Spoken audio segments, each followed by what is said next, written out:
बिस्मिल्लाहिर्रहमानिर्रहीम। अस्सलाम वालेकुम एवरीवन। ये हमारा वेबसाइट डेवलपमेंट कोर्स का सेकंड लेक्चर है। इस लेक्चर के अंदर हम लोग देखेंगे कि HTML क्या होती है, उसका थोड़ा सा ब्रीफ इंट्रोडक्शन हम लोग देखेंगे।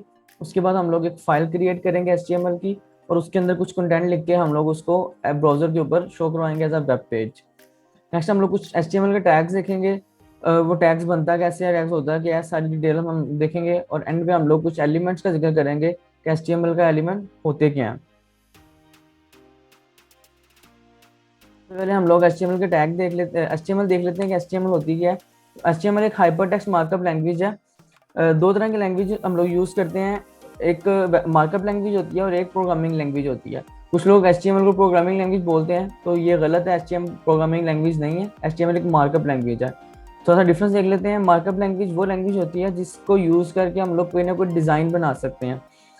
लाइक हम लोगों ने लिस्ट बनानी है, हम लोगों ने फॉर्म बनाने हैं, हम लोगों ने कोई भी डिज़ाइन क्रिएट करना है, तो हम लोग मार्कअप लैंग्वेज के थ्रू करते हैं। जबकि जो उस डिज़ाइन की फंक्शनैलिटी है, जो बैकएंड फंक्शनैलिटी है कि ये फॉर्म वर्क कैसे करेगा, ये टेबल कैसे वर्क करेगा, इसके अंदर डाटा कैसे कैसे शो होगा, वो सारी हम लोग बैकएंड से करते हैं, जो कि प्रोग्रामिंग लैंग्वेज करती है। HTML एक स्टैंडर्ड मार्कअप लैंग्वेज है वेब पेज क्रिएट करने के लिए। इसके अलावा और भी मार्कअप लैंग्वेज होती हैं, लेकिन जो वेब पेजेस के लिए है वो सबसे इम्पोर्टेंट, सबसे स्टैंडर्ड जो है वो मार्कअप HTML ही है। HTML पूरा एक स्ट्रक्चर डिस्क्राइब करती है एक वेब पेज का।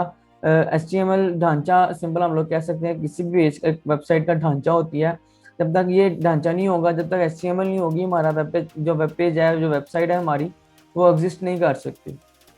देन ये इसमें कुछ टैग्स होते हैं, कुछ एलिमेंट्स होते हैं, और उन एलिमेंट्स और इन टैग्स के जरिए हम लोग ब्राउज़र को बताते हैं कि उसने किस तरह से डाटा प्रिंट करना है ब्राउज़र स्क्रीन के अंदर।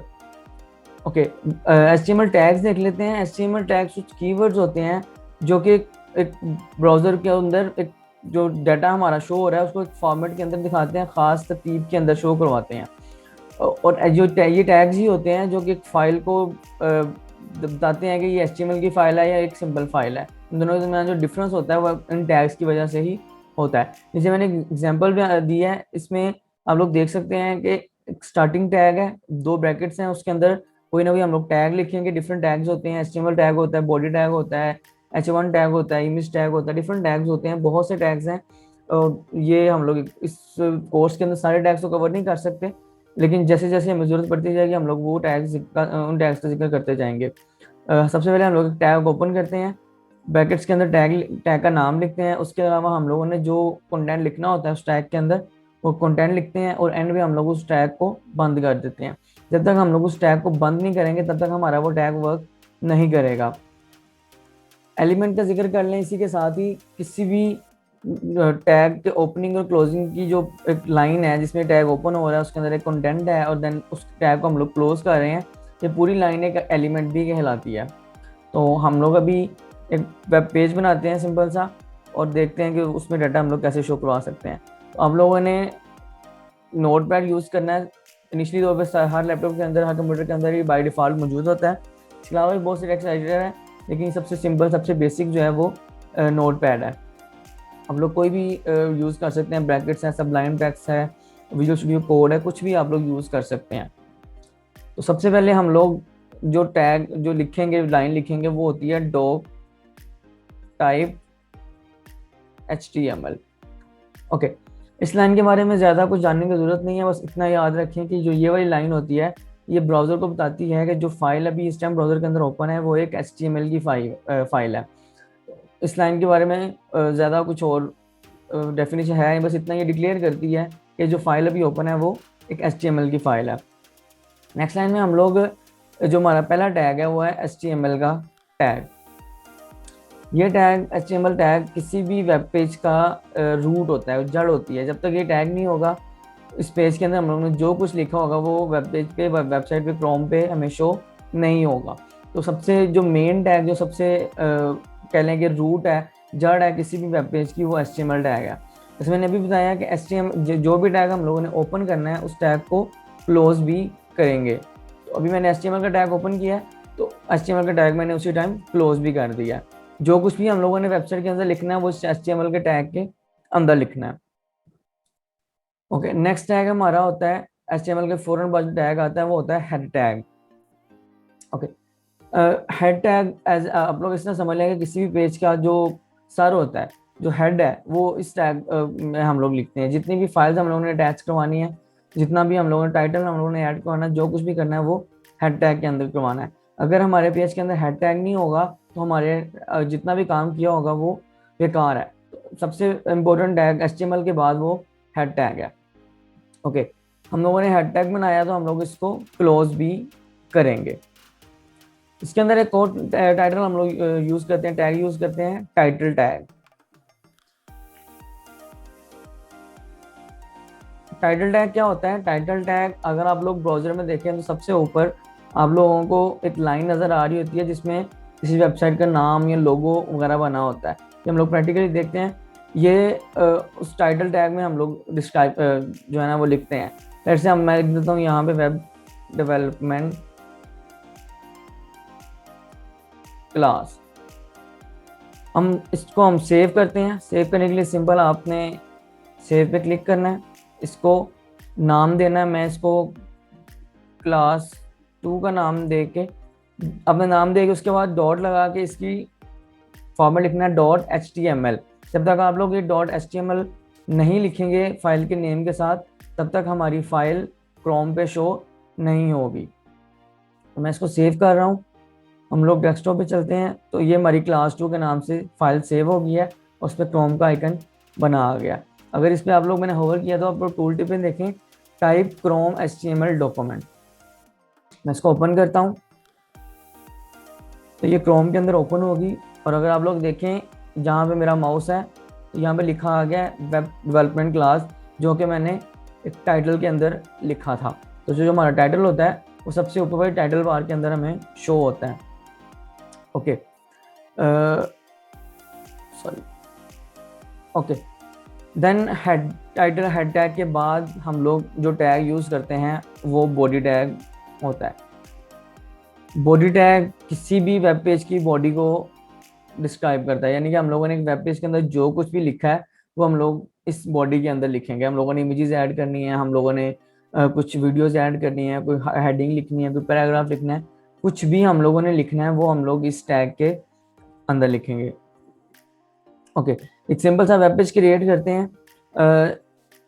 हम लोग इसके अंदर कुछ टेक्स्ट लिखते हैं, वेबसाइट डेवलपमेंट क्लास 2। इसको जब भी हम लोगों ने इसको कुछ चेंजिंग करनी है, फाइल के अंदर कुछ भी लिखना है, चाहे वो एक कोमा ही क्यों ना हो, एक डॉट भी क्यों ना हो, हम लोगों ने उसको सेव करके फिर ही उसको ब्राउजर पे ओपन करना है। आप Ctrl+S से भी सेव कर सकते हैं और यहाँ से भी सेव कर सकते हैं। अब इसको मैंने सेव किया और अब लोग देखें यहाँ पे कुछ भी शो नहीं हो रहा। हम लोग इसको रीलोड करेंगे, तो रीलोड करेंगे तो हमें ये लिखा सामने आ जाएगा। ओके, जो भी टैग कुछ हम लोग बॉडी टैग के अंदर लिखेंगे वो सारा कुछ हमें उस पेज के अंदर शो होता जाएगा। याद रहे इसको सेव लाजमी करना, जब तक सेव नहीं करेंगे तब तक हमें कुछ भी शो नहीं होगा। तो ये हम लोग देख सकते हैं जो कुछ मैं इसके अंदर लिख रहा हूँ वो हमें एक लाइन के अंदर शो हो रहा है।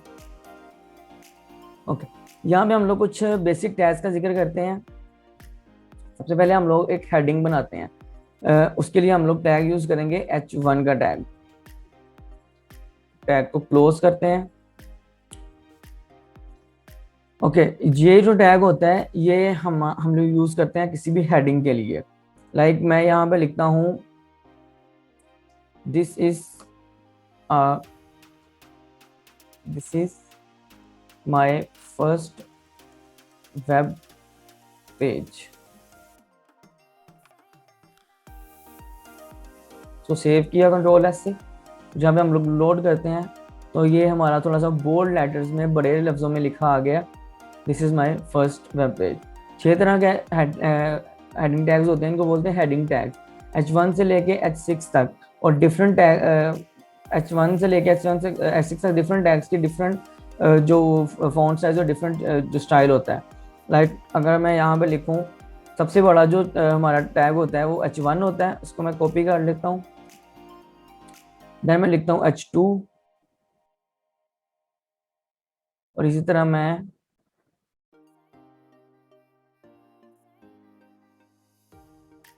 H3 और H4, H5 और H6।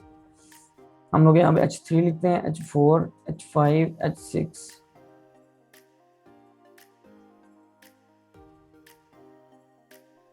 मैं इसको सेव करता हूँ।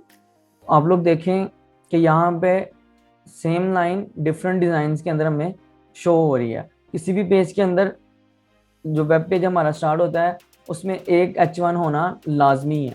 उसके अलावा अगर हमने हेडिंग्स यूज़ करनी है तो हम लोग H2, H3, H4 अपनी रिक्वायरमेंट के मुताबिक किसी भी टैग के अंदर यूज़ कर सकते हैं। ओके, ये तो हो गए हेडिंग टैग्स। नेक्स्ट हमारे पास एक टैग होता है पैराग्राफ टैग, उसको हम लोग पी टैग भी बोलते हैं।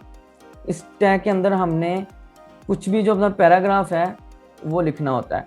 याद रहे हम लोग वेबसाइट में हेडिंग टैग मिनिमम यूज़ करते हैं। जहाँ पे हमें हेडिंग की ज़रूरत हो हम लोग वहाँ पे ही सिर्फ हेड टैग यूज़ करते हैं। हर सारा टेक्स्ट लिखने के लिए हम लोग हेडिंग टैग्स यूज़ नहीं करते। हेडिंग के अलावा हमने जितना भी टेक्स्ट लिखना है, पैराग्राफ हो गया, कुछ भी है, वो हम लोग पी टैग के अंदर लिखते हैं। लेट्स से मैं इसी लाइन को कॉपी करके 3-4 दफ़ा यहाँ पे लिख लेता हूँ। ये हमारे पास एक पूरा पैराग्राफ बन गया। इसको मैं सेव करूँ तो आप लोग देखें कि हमारा पूरा पैराग्राफ यहाँ पे हमें शो हो गया, जहाँ जैसे यहाँ पे हमें शो हो रहा है। ओके, यहाँ पे एक चीज़ माइंड में रखनी है कि अगर हम लोग इस टैग के अंदर एंटर करके सेकंड लाइन स्टार्ट कर लें या थर्ड लाइन स्टार्ट कर लें तो हमारा ब्राउज़र कभी भी उसको ऐसे प्रिंट नहीं करेगा, वो हमेशा उसको एक लाइन के अंदर ही प्रिंट करेगा। ये देखें, ये उसको सेम एज इट इज़ जैसे एक लाइन के अंदर प्रिंट कर रहा है।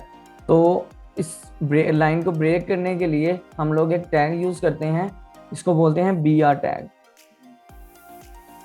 जहाँ जहाँ हम लोग BR टैग लगाएंगे वहाँ वो लाइन हमें ब्रेक कर देगा। मैंने 3 BR टैग्स यूज़ किए हैं, तो हम लोग देखेंगे कि यहाँ पे 3 लाइंस में हमें पैराग्राफ शो होगा।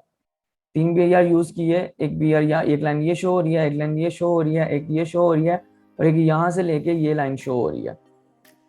ठीक है, जब भी पी टैग के अंदर हम लोगों ने लाइन ब्रेक करनी है तो उसको BR टैग के जरिए लाइन ब्रेक करनी है। ओके, कुछ टैग ऐसे होते हैं जिनको क्लोज करने की जरूरत नहीं होती, उन्हें BR टैग एक टैग है। ये टैग्स हम लोगों ने ओपन किया है, जिसको हम लोग क्लोज ना भी करें तो ये हमारा टैग काम कर जाता है। एक चीज़ आप लोगों ने माइंड में रखनी है, जब भी जो भी हम लोग क्लास में काम करेंगे उसकी आप लोगों ने प्रैक्टिस लाजमी करनी है। जब तक आप प्रैक्टिस नहीं करेंगे आप लोग एक वेबसाइट क्रिएट करने के काबिल नहीं होंगे। आप लोग साथ साथ प्रैक्टिस करें ताकि आप लोगों को साथ साथ ये सारा याद रहे। ओके, अब हम लोग थोड़ा सा एलिमेंट का जिक्र कर लेते हैं। ये जो लाइन है हमारी, दो टैग्स के दरमियान जो लाइन होती है, एक टैग ओपन हो रहा है, टैग ओपन हो बंद हो रहा है, उस लाइन के दरमियान जो लाइन है टैग के दरमियान, उसको हम लोग बोलते हैं टैग। यानी कि हमारे पास एक एलिमेंट, उसको बोलते हैं एलिमेंट, सॉरी। ये हमारे पास एक एलिमेंट ये है, एक एलिमेंट ये हमारे पास और एक एलिमेंट ये है। जितने भी टैग हम लोगों ने ओपन किए हैं उनके अंदर जो भी डाटा है वो एलिमेंट कहलाता है। आज के लिए बस इतना ही। नेक्स्ट क्लास में हम लोग इंशाल्लाह इसको मज़ीद डिस्कवर करेंगे HTML, और अगली क्लास में हम लोग CSS का जिक्र करेंगे कि CSS क्या होती है, उसको कैसे हम लोग बनाते हैं और वो क्यों यूज़ होती है। तब तक के लिए अल्लाह हाफिज़।